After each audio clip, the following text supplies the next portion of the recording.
بسم اللہ الرحمن الرحیم۔ السلام علیکم۔ آج آپ لوگوں سے تھوڑی سی بات کرنی ہے، اس لیے تھوڑا سا اور ٹائم لوں گی آپ کا۔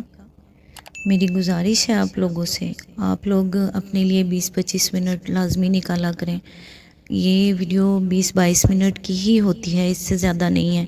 اچھا، بھلے ہی آپ مجھے نہ سنیں، آپ کسی اور کو ہی سن لیں، جس کو بھی آپ سننا چاہیں، لیکن سنیں ضرور، ہدایت حاصل کریں پلیز۔ سب نے چلے جانا ہے، ہم لوگ یہاں تھوڑے ٹائم کے لیے، آپ بھی، میں بھی، سبھی، تو آخرت کے لیے کچھ نہ کچھ تو ہمارے پاس ہونا چاہیے۔ ہم نے اگر نہیں کچھ سیکھا، نہیں پڑھا، تو کیا لے کے جانے والے ہیں؟ یہ دنیا کی چیزیں سب یہیں کی یہیں رہ جانی ہیں۔ آپ کچھ بھی کر رہے ہیں، کچھ بھی کر رہے ہیں، یہ سب کچھ یہیں پہ ہے، پیچھے کسی نے نہیں دیکھنا۔ یہ سبھی لوگ جن کے لیے آج ہم محنت کر رہے ہیں، کوشش کر رہے ہیں، کام کر رہے ہیں، کچھ بھی نہیں، کوئی نہیں دیکھے گا۔ اولاد اپنے اپنے کاموں میں لگ جائے گی، ماں باپ اپنے کاموں میں لگ جائیں گے اگر ہوئے تو، اور باقی سب لوگ دنیا داری ہے، سب اسی طرح۔ آپ لوگوں کے بھی بڑے جو دنیا سے چلے گئے، آپ کوئی ان کے ساتھ بیٹھے نہیں ہیں، آپ لوگوں نے بار بار ان کے لیے کچھ پڑھ کے بخش نہیں رہے، انہیں کچھ کیا انہیں بھیج رہے ہیں آپ لوگ؟ میرا خیال ہے کہ بمشکل سے ہم لوگ 5 وقت کی نماز ادا کرتے ہیں، وہ بھی بڑی مشکل سے، وہ بھی یوں لگتا ہے کہ جیسے پتہ نہیں کون سا پہاڑ توڑ رہے ہیں، اس کے لیے بھی ٹائم نہیں نکالتے۔ تو یہ بول کے بتانا یا بولنے والی ویڈیو اس لیے ڈالی ہے کہ پڑھنے کے لیے اگر آپ لوگوں کے پاس ٹائم نہیں، آپ ہینڈ فری لگائیں، کچھ بھی لگائیں، تو کم از کم یہ سنتے رہیں، آپ اپنا کام کریں۔ جن لوگوں کے پاس پڑھنے کے لیے ٹائم نہیں ہے، وہ اپنا ساتھ ساتھ کام کرے اور ساتھ اس کو سنتا رہے۔ میں پھر کہہ رہی ہوں، بے شک مجھے نہ سنیں، کسی اور کو سنیں، لیکن سنیں ضرور، ہدایت کے راستے پہ چلیں ضرور، دیکھیں ہمارے لیے ٹھیک کیا ہے۔ ہم حق کے راستے پہ چلنے کے لیے تھوڑی سی کوشش تو کر سکتے ہیں نا، یہ آخرت میں ہمیں ساتھ لے کے جانا۔ اور پلیز ایک گزارش ہے آپ لوگوں سے کہ مجھے یہ بتائیے گا کہ کیا میں اردو کے ساتھ عربی آیت بھی ڈالا کروں؟ اگر کسی کی یہ رائے ہے تو پلیز اپنی رائے کمنٹ باکس میں مجھے ضرور دیں، تاکہ میں اس کے اوپر وہ والا کام بھی کروں۔ باقی انشاءاللہ آج سورۃ بقرہ کی آیت نمبر 135 سے سٹارٹ کریں گے انشاءاللہ۔ اعوذ باللہ من الشیطان الرجیم، بسم اللہ الرحمن الرحیم۔ یہودی کہتے ہیں یہودی ہو تو راہ راست پاؤ گے، عیسائی کہتے ہیں عیسائی ہو تو ہدایت ملے گی۔ ان سے کہو نہیں، بلکہ سب کو چھوڑ کر ابراہیم کا طریقہ، اور ابراہیم مشرکوں میں سے نہ تھا۔ اس جواب کی لطافت سمجھنے کے لیے 2 باتیں نگاہ میں رکھیے۔ ایک یہ کہ یہودیت اور عیسائیت دونوں بعد کی پیداوار ہیں۔ یہودیت اپنے اس نام اور اپنی مذہبی خصوصیات اور رسوم و قواعد کے ساتھ 3-4 صدی قبل مسیح میں پیدا ہوئی ہے، اور عیسائیت جن عقائد اور مخصوص مذہبی تصورات کے مجموعے کا نام ہے، وہ تو حضرت مسیح علیہ السلام کے بھی ایک مدت بعد وجود میں آئے ہیں۔ اب یہ سوال خود بخود پیدا ہوتا ہے کہ اگر آدمی کے برسر ہدایت ہونے کا مدار یہودیت یا عیسائیت اختیار کرنے ہی پر ہے، تو حضرت ابراہیم علیہ السلام اور دوسرے انبیاء اور نیک لوگ جو ان مذہبوں کی پیدائش سے صدیوں پہلے پیدا ہوئے تھے، اور جن کو خود یہودی اور عیسائی بھی ہدایت یافتہ مانتے ہیں، وہ آخر کس سے ہدایت پاتے تھے؟ ظاہر ہے کہ وہ یہودیت اور عیسائیت نہ تھی، لہٰذا یہ بات آپ واضح ہو گئی کہ انسان کے ہدایت یافتہ ہونے کا مدار ان مذہبی خصوصیات پر نہیں ہے، جن کی وجہ سے یہ یہودی اور عیسائی وغیرہ مختلف فرقے بنے ہیں، بلکہ دراصل اس کا مدار اس عالمگیر صراط مستقیم کے اختیار کرنے پر ہے، جس سے ہر زمانے میں انسان ہدایت پاتے رہے ہیں۔ دوسرے یہ کہ خود یہودی و نصارہ کے اپنی مقدس کتابیں اس بات پر گواہ ہیں کہ حضرت ابراہیم علیہ السلام ایک اللہ کے سوا کسی دوسرے کی پرستش، بندگی اور اطاعت کے قائل نہ تھے، اور ان کا مشن ہی یہ تھا کہ خدائی کی صفات و خصوصیات میں اللہ کے ساتھ کسی اور کو شریک نہ ٹھہرایا جائے۔ لہٰذا یہ بالکل ظاہر ہے کہ یہودیت اور نصرانیت دونوں اس راہ راست سے منحرف ہو گئے ہیں جس پر حضرت ابراہیم علیہ السلام چلتے تھے، کیونکہ ان دونوں میں شرک کی آمیزش ہو گئی ہے۔ آیت نمبر 136، مسلمانوں کہو ہم ایمان لائے اور اس ہدایت پر جو ہماری طرف نازل ہوئی ہے، اور جو ابراہیم علیہ السلام، اسماعیل علیہ السلام، اسحاق علیہ السلام، یعقوب علیہ السلام اور اولاد یعقوب کی طرف نازل ہوئی تھی، اور جو موسیٰ علیہ السلام اور عیسیٰ علیہ السلام اور دوسرے تمام پیغمبروں کو ان کے رب کی طرف سے دی گئی تھی۔ ہم ان کے درمیان کوئی تفرق نہیں رکھتے اور ہم اللہ کے مسلم ہیں۔ اس کی تفسیر ہے، پیغمبروں کے درمیان تفریق نہ کرنے کا مطلب یہ ہے کہ ہم ان کے درمیان اس لحاظ سے فرق نہیں کرتے کہ فلاں حق پر تھا اور فلاں حق پر نہ تھا، یا کہ ہم فلاں کو مانتے ہیں اور فلاں کو نہیں مانتے۔ ظاہر ہے کہ خدا کی طرف سے جتنے پیغمبر بھی آئے ہیں سب کے سب ایک ہی صداقت اور ایک ہی راہ راست کی طرف بلانے آئے ہیں، لہذا جو شخص صحیح معنی میں حق پرست ہے اس کے لیے تمام پیغمبروں کو حق برحق تسلیم کیے بغیر چارہ نہیں ہے۔ جو لوگ کسی پیغمبر کو مانتے اور کسی کا انکار کرتے ہیں وہ حقیقت میں اس پیغمبر کے بھی پیرو نہیں ہیں جسے وہ مانتے ہیں، کیونکہ انہوں نے دراصل اس عالمگیر صراط مستقیم کو نہیں پایا جسے حضرت موسیٰ علیہ السلام یا عیسیٰ علیہ السلام یا کسی دوسرے پیغمبر نے پیش کیا تھا، بلکہ وہ محض باپ دادا کی تقلید میں ایک پیغمبر کو مان رہے ہیں۔ ان کا اصل مذہب نسل پرستی کا تعصب اور آباء و اجداد کی اندھی تقلید ہے، نہ کہ کسی پیغمبر کی پیروی۔ آیت نمبر 137۔ پھر اگر وہ اسی طرح ایمان لائیں جس طرح تم لائے ہو تو ہدایت پر ہیں، اور اگر اس سے منہ پھیریں تو کھلی بات ہے کہ وہ ہٹ دھرمی میں پڑ گئے ہیں، لہٰذا اطمینان رکھو کہ ان کے مقابلے میں اللہ تمہاری حمایت کے لیے کافی ہے، وہ سب کچھ سنتا اور جانتا ہے۔ آیت نمبر 138۔ کہو اللہ کا رنگ اختیار کرو، اس کے رنگ سے اچھا اور کس کا رنگ ہوگا، اور ہم اسی کی بندگی کرنے والے لوگ ہیں۔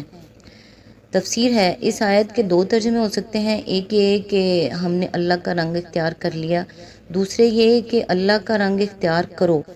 مسیحیت کے ظہور سے پہلے یہودیوں کے ہاں یہ رسم تھی کہ جو شخص ان کے مذہب میں داخل ہوتا اسے غسل دیتے تھے، اور اس غسل کے معنی ان کے ہاں یہ تھے کہ گویا اس کے گناہ دھل گئے اور اس نے زندگی کا ایک نیا رنگ اختیار کر لیا۔ یہی چیز بعد میں مسیحیوں نے اختیار کر لی۔ اس کا اصطلاحی نام ان کے ہاں استباغ بالتسمہ ہے، اور یہ استباغ نہ صرف ان لوگوں کو دیا جاتا ہے جو ان کے مذہب میں داخل ہوتے ہیں بلکہ بچوں کو بھی دیا جاتا ہے۔ اسی کے متعلق قرآن کہتا ہے کہ اس رسمی استباغ میں کیا رکھا ہے، اللہ کا رنگ اختیار کرو جو کسی پانی سے نہیں چڑھتا بلکہ اس کی بندگی کا طریقہ اختیار کرنے سے چڑھتا ہے۔ آیت نمبر 139۔ اے نبی ان سے کہو کیا تم اللہ کے بارے میں ہم سے جھگڑتے ہو، حالانکہ وہی ہمارا رب بھی ہے اور تمہارا رب بھی، ہمارے اعمال ہمارے لیے، تمہارے اعمال تمہارے لیے، اور ہم اللہ ہی کے لیے اپنی بندگی کو خالص کر چکے ہیں۔ اس کی تفسیر ہے، یعنی ہم یہی تو کہتے ہیں کہ اللہ ہی ہم سب کا رب ہے اور اسی کی فرما برداری ہونی چاہیے، کیا یہ بھی کوئی ایسی بات ہے کہ اس پر تم ہم سے جھگڑا کرو؟ جھگڑے کا اگر کوئی موقع ہے بھی تو وہ ہمارے لیے ہے نہ کہ تمہارے لیے، کیونکہ اللہ کے سوا دوسروں کو بندگی کا مستحق تم ٹھہرا رہے ہو نہ کہ ہم۔ آتھا اجوننا فی اللہ کا ایک ترجمہ یہ بھی ہے، ہو سکتا ہے کہ کیا تمہارا جھگڑا ہمارے ساتھ فی سبیل اللہ ہے۔ اس صورت میں مطلب یہ ہوگا کہ اگر واقعی تمہارا یہ جھگڑا نفسانی نہیں ہے بلکہ خدا واسطے کا ہے تو یہ بڑی آسانی سے طے ہو سکتا ہے، یعنی تم اپنے اعمال کے ذمہ دار ہو اور ہم اپنے اعمال کے۔ تم نے اگر اپنی زندگی کا تقسیم کر رکھا ہے اور اللہ کے ساتھ دوسروں کو بھی خدائی میں شریک ٹھہرا کر ان کی پرستش اور اطاعت بجا لاتے ہو تو تمہیں ایسا کرنے کا اختیار ہے، اس کا انجام خود دیکھ لو گے۔ ہم تمہیں زبردستی اس سے روکنا نہیں چاہتے، لیکن ہم نے اپنی بندگی، اطاعت اور پرستش کو بالکل اللہ ہی کے لیے خالص کر دیا ہے۔ اگر تم تسلیم کر لو کہ ہمیں بھی ایسا کرنے کا اختیار ہے تو خواہ خواہ کا یہ جھگڑا آپ ہی ختم ہو جائے گا۔ آیت نمبر 140۔ یا پھر کیا تمہارا کہنا یہ ہے کہ ابراہیم، اسماعیل و اسحاق و یعقوب اور اولاد یعقوب سب کے سب یہودی تھے یا نصرانی تھے؟ کہو تم زیادہ جانتے ہو یا اللہ؟ اس شخص سے بڑا ظالم اور کون ہوگا جس کے ذمے اللہ کی طرف سے ایک گواہی ہو اور وہ اسے چھپائے؟ تمہاری حرکات سے اللہ غافل تو نہیں ہے۔ اس کی تفسیر ہے، یہ خطاب یہودی و نصارہ کے ان جاہل عوام سے ہے جو واقعی اپنے نزدیک یہ سمجھتے تھے کہ یہ جلیل القدر انبیاء سب کے سب یہودی و عیسائی تھے۔ یہ خطاب ان کے علماء سے ہے جو خود بھی اس حقیقت سے ناواقف تھے کہ یہودیت اور عیسائیت اپنی موجودہ خصوصیات کے ساتھ بہت بعد میں پیدا ہوئی ہیں، مگر اس کے باوجود وہ حق کے اپنے ہی فرقوں میں محدود سمجھتے تھے اور عوام کو اسی غلط فہمی میں مبتلا رکھتے تھے کہ انبیاء کی مدتوں بعد جو عقیدے، جو طریقے اور جو اتحادی ضابطے اور قاعدے ان کے فقہ صوفیہ اور متکلمین نے وضع کیے ہیں، انہی کی پیروی پر انسان کی فلاح اور نجات کا مدار ہے۔ ان علماء سے جب پوچھا جاتا تھا کہ اگر یہی بات ہے تو حضرت ابراہیم، اسحاق و یعقوب وغیرہ انبیاء آخر تمہارے ان فرقوں میں سے کس سے تعلق رکھتے تھے، تو وہ اس کا جواب دینے سے گریز کرتے تھے، کیونکہ ان کا علم انہیں یہ کہنے کی تو اجازت نہ دیتا تھا کہ ان بزرگوں کا تعلق ہمارے ہی فرقے سے تھا۔ لیکن اگر وہ صاف الفاظ میں یہ مان لیتے کہ یہ انبیاء نہ یہودی تھے نہ عیسائی، تو پھر ان کی حجت ہی ختم ہو جاتی تھی۔ آیت نمبر 141، وہ کچھ لوگ تھے جو گزر چکے، ان کی کمائی ان کے لیے تھی اور تمہاری کمائی تمہارے لیے، تم سے ان کے اعمال سے متعلق سوال نہیں ہوں گے۔ آیت نمبر 142، نادان لوگ ضرور کہیں گے کہ انہیں کیا ہوا کہ پہلے یہ جس قبلے کی طرف رخ کر کے نماز پڑھتے تھے اس سے یکایک پھر گئے۔ اے نبی صلی اللہ علیہ وآلہ وسلم، ان سے کہو مشرق اور مغرب سب اللہ کے ہیں، اللہ جسے چاہتا ہے سیدھی راہ دکھاتا ہے۔ اس کی تفسیر ہے، نبی صلی اللہ علیہ وآلہ وسلم ہجرت کے بعد مدینہ طیبہ میں 16 یا 17 مہینے تک بیت المقدس کے طرف رخ کر کے نماز پڑھتے رہے، پھر کعبے کی طرف منہ کر کے نماز پڑھنے کا حکم آیا، جس کی تفصیل آگے آتی ہے۔ یہ ان نادانوں کے اعتراض کا پہلا جواب ہے۔ ان کے دماغ تنگ تھے، نظر محدود تھی، سمت اور مقام کے بندے بنے ہوئے تھے۔ ان کا گمان یہ تھا کہ خدا کسی خاص سمت میں مقید ہے، اس لیے سب سے پہلے ان کی جاہلانہ اعتراض کی تردید میں یہی فرمایا گیا کہ مشرق اور مغرب سب اللہ کے ہیں۔ کسی سمت کو قبلہ بنانے کے معنی یہ نہیں ہے کہ اللہ اسی طرف ہے۔ جن لوگوں کو اللہ نے ہدایت بخشی ہے وہ اس قسم کی تنگ نظریوں سے بالاتر ہوتے ہیں اور ان کے لیے عالمگیر حقیقتوں کے ادراک کی راہ کھل جاتی ہے۔ آیت نمبر 143 ہے، اسی طرح تو ہم نے تمہیں ایک امت وسط بنایا ہے تاکہ تم دنیا کے لوگوں پر گواہ ہو اور رسول تم پر گواہ ہو۔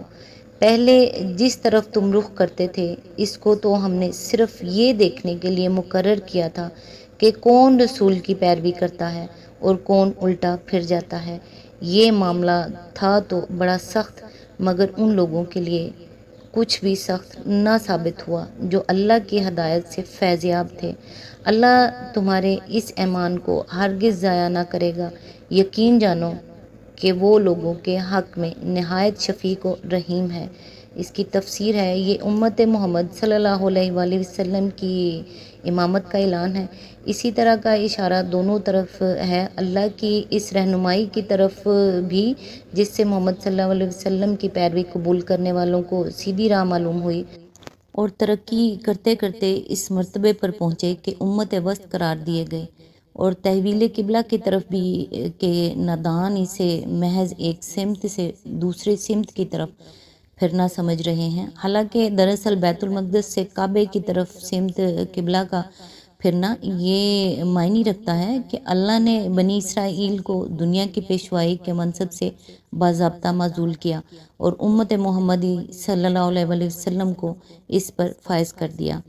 امت وسط کا لفظ اس قدر وسیع معنویت اپنے اندر رکھتا ہے کہ کسی دوسرے لفظ سے اس کے ترجمے کا حق ادا نہیں کیا جا سکتا۔ اس سے مراد ایک ایسا اعلیٰ اور اشرف گروہ ہے جو عدل و انصاف اور توسط کے روش پر قائم ہو، جو دنیا کی قوموں کے درمیان صدر کی حیثیت رکھتا ہو، جس کا تعلق سب کے ساتھ یکساں حق اور راستی کا حق تعلق ہو اور ناحق ناروا تعلق کسی سے نہ ہو۔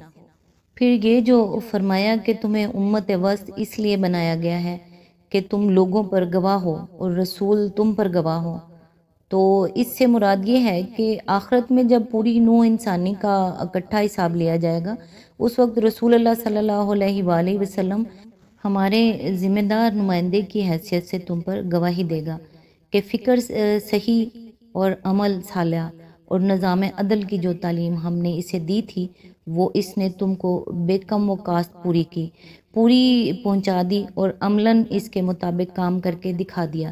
اس کے بعد رسول اللہ صلی اللہ علیہ وآلہ وسلم کے قائم مقام ہونے کی حیثیت سے تم کو عام انسانوں پر گواہ کی حیثیت سے اٹھانا ہوگا اور یہ شہادت دینی ہوگی کہ رسول اللہ صلی اللہ علیہ وآلہ وسلم نے جو کچھ تمہیں پہنچایا تھا وہ تم نے انہیں پہنچانے میں، اور جو کچھ رسول اللہ صلی اللہ علیہ وآلہ وسلم نے تمہیں دکھایا تھا وہ تم نے انہیں دکھانے میں اپنی حد تک کوئی کوتاہی نہیں کی۔ اس طرح کسی شخص یا گروہ کا اس دنیا میں خدا کی طرف سے گواہی کے منصب پر مامور ہونا ہی در حقیقت اس کا امامت و پیشوائی کے مقام پر سرفراز کیا جانا ہے۔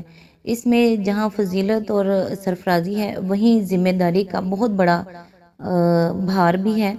اس کے معنی یہ ہیں کہ جس طرح رسول اللہ صلی اللہ علیہ وآلہ وسلم اس امت کے لیے خدا ترسی، راست روی، عدالت اور حق پرستی کی زندہ شہادت بنے، اسی طرح اس امت کو بھی تمام دنیا کے لیے زندہ شہادت بننا چاہیے، حتیٰ کہ اس کے قول اور عمل اور برتاؤ ہر چیز کو دیکھ کر دنیا کو معلوم ہو کہ خدا ترسی اس کا نام ہے۔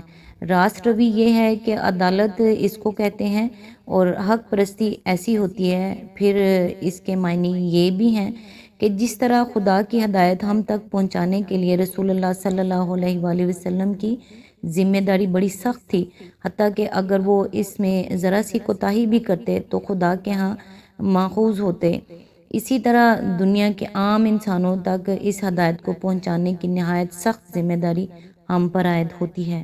اگر ہم خدا کی عدالت میں واقعی اس بات کی شہادت نہ دے سکے کہ ہم نے تیری ہدایت جو تیرے رسول کے ذریعے سے ہمیں پہنچی تھی تیرے بندوں تک پہنچا دینے میں کوئی کوتاہی نہیں کی ہے، تو ہم بہت بری طرح پکڑے جائیں گے اور یہی امامت کا فخر ہمیں وہاں لے ڈوبے گا۔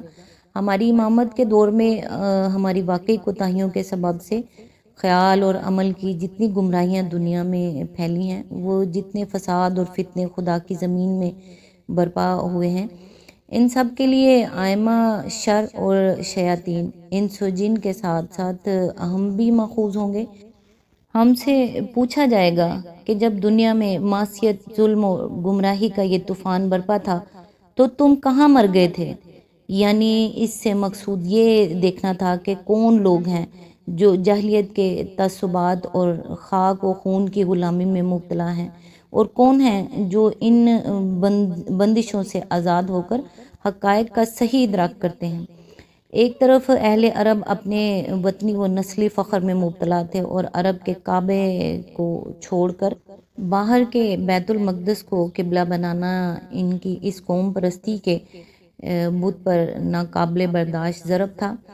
دوسری طرف بنی اسرائیل اپنی نسل پرستی کے غرور میں پھنسے ہوئے تھے، وہ اپنے آبائی قبلے کے سوا کسی دوسرے قبلے کو برداشت کرنا ان کے لیے محال تھا۔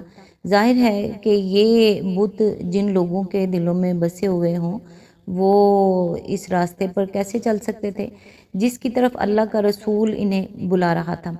اس لیے اللہ نے ان بت پرستوں کو سچے حق پرستوں سے الگ چھانٹ دینے کے لیے پہلے بیت المقدس کو قبلہ مقرر کیا تاکہ جو لوگ عربیت کے بت کی پرستش کرتے ہیں وہ الگ ہو جائیں۔ پھر اس قبلے کو چھوڑ کر کعبے کو قبلہ بنایا تاکہ جو اسرائیلیت کے پرستار ہیں وہ بھی الگ ہو جائیں۔ اس طرح صرف وہ لوگ رسول کے ساتھ رہ گئے جو کسی بت کے پرستار نہ تھے، محض خدا کے پرستار تھے۔ آیت نمبر 144، یہ تمہارے منہ کا بار بار آسمان کی طرف اٹھانا ہم دیکھ رہے ہیں، لو ہم اسی قبلے کی طرف تمہیں پھیر دیتے ہیں جسے تم پسند کرتے ہو، مسجد حرام کی طرف رخ پھیر دو، اب جہاں کہیں تم ہو اسی کی طرف منہ کر کے نماز پڑھا کرو۔ یہ لوگ جنہیں کتاب دی گئی تھی خوب جانتے ہیں تحویل قبلہ کا یہ حکم ان کے رب ہی کی طرف سے ہے، اور برحق ہے، مگر اس کے باوجود جو کچھ یہ کر رہے ہیں اللہ اس سے غافل نہیں ہے۔ اس کی تفسیر ہے، یہ ہے وہ اصل حکم جو تحویل قبلہ کے بارے میں دیا گیا تھا۔ یہ حکم رجب یا شعبان 2 ہجری میں نازل ہوا۔ ابن سعد کی روایت ہے کہ نبی صلی اللہ علیہ وآلہ وسلم بشر بن برا بن معرور کے ہاں دعوت پر گئے ہوئے تھے۔ وہاں ظہر کا وقت آ گیا اور آپ لوگوں کو نماز پڑھانے کھڑے ہوئے۔ 2 رکعتیں پڑھا چکے تھے کہ تیسری رکعت میں یکایک وحی کے ذریعے سے یہ آیت نازل ہوئی، اور اسی وقت آپ اور آپ کے اقتدار میں جماعت کے تمام لوگ بیت المقدس سے کعبے کی رخ پھر گئے۔ اس کے بعد مدینہ اور اطراف مدینہ میں اس کی عام منادی کی گئی۔ برا بن عازب کہتے ہیں کہ ایک جگہ منادی کی آواز اس حالت میں پہنچی کہ لوگ رکوع میں تھے، حکم سنتے ہی سب کے سب اسی حالت میں کعبے کی طرف مڑ گئے۔ انس بن مالک کہتے ہیں کہ بنی سلمہ میں یہ اطلاع دوسرے روز صبح کی نماز کے وقت پہنچی۔ لوگ 1 رکعت پڑھ چکے تھے کہ ان کے کانوں میں آواز پڑی، خبردار رہو، قبلہ بدل کر کعبے کی طرف کر دیا گیا ہے۔ سنتے ہی پوری جماعت نے اپنا رخ بدل دیا۔ خیال رہے کہ بیت المقدس مدینے سے عین شمال میں ہے اور کعبہ بالکل جنوب میں۔ نماز باجماعت پڑھتے ہوئے قبلہ تبدیل کرنے میں لامحالہ امام کو چل کر مقتدیوں کے پیچھے آنا پڑا، اور مقتدیوں کو صرف رخ ہی نہ بدلنا پڑا ہوگا، بلکہ کچھ نہ کچھ انہیں بھی چل کر اپنی صفیں درست کرنی پڑی ہوں گی۔ چنانچہ بعض روایت میں یہی تفصیل مذکور بھی ہے، اور یہ جو فرمایا کہ ہم تمہارے منہ کا بار بار آسمان کی طرف اٹھانا دیکھ رہے ہیں، اور یہ کہ ہم اسی قبلے کی طرف تمہیں پھیرے دیتے ہیں جسے تم پسند کرتے ہو۔ اس سے صاف معلوم ہوتا ہے کہ تحویل قبلہ کا حکم آنے سے پہلے نبی صلی اللہ علیہ وآلہ وسلم اس کے منتظر تھے۔ آپ خود یہ محسوس فرما رہے تھے کہ بنی اسرائیل کی امامت کا دور ختم ہو چکا ہے، اور اس کے ساتھ بیت المقدس کی مرکزیت بھی رخصت ہوئی۔ اب اصل مرکز ابراہیمی کی طرف رخ کرنے کا وقت آ گیا ہے۔ مسجد حرام کے معنی ہیں حرمت اور عزت والی مسجد۔ اس سے مراد وہ عبادت گاہ ہے جس کے وسط میں خانہ کعبہ واقع ہے۔ کعبے کی طرف رخ کرنے کا مطلب یہ نہیں ہے کہ آدمی خواہ دنیا کے کسی کونے میں ہو، اسے بالکل ناقصید میں کعبے کی طرف رخ کرنا چاہیے۔ ظاہر ہے کہ ایسا کرنا ہر وقت ہر شخص کے لیے ہر جگہ مشکل ہے، اسی لیے کعبے کی طرف منہ کرنے کا حکم دیا گیا ہے، نہ کہ کعبے کی سیدھ میں۔ قرآن کی روح سے ہم اس بات کے لیے ضرور مکلف ہیں کہ حتی المکان صحیح سمت کعبے کی تحقیق کریں، مگر اس بات پر مکلف نہیں ہیں کہ ضرور بالکل صحیح سمت معلوم کر لیں۔ جس سمت کے متعلق ہمیں امکانی تحقیق سے ظن غالب حاصل ہو جائے کہ یہ سمت کعبہ ہے، ادھر نماز پڑھنا یقیناً صحیح ہے۔ اور اگر کہیں آدمی کے لیے سمت قبلہ کی تحقیق مشکل ہو، یا وہ کسی ایسی حالت میں ہو کہ قبلے کی طرف اپنی سمت قائم نہ رکھ سکتا ہو، مثلاً ریل یا کشتی میں، تو جس طرف اسے قبلہ کا گمان ہو یا جس طرف رخ کرنا اس کے لیے ممکن ہو، اس طرف وہ نماز پڑھ سکتا ہے۔ البتہ اگر دوران نماز میں صحیح سمت قبلہ معلوم ہو جائے یا صحیح سمت کی طرف نماز پڑھنا ممکن ہو جائے تو نماز کی حالت میں اس طرف پھرنا چاہیے۔ آج تک کے لیے اتنا ہی۔ نیکسٹ انشاءاللہ آیت نمبر 145 سے سٹارٹ کریں گے۔ تب تک کے لیے دعاؤں میں یاد رکھیے گا۔ اللہ حافظ۔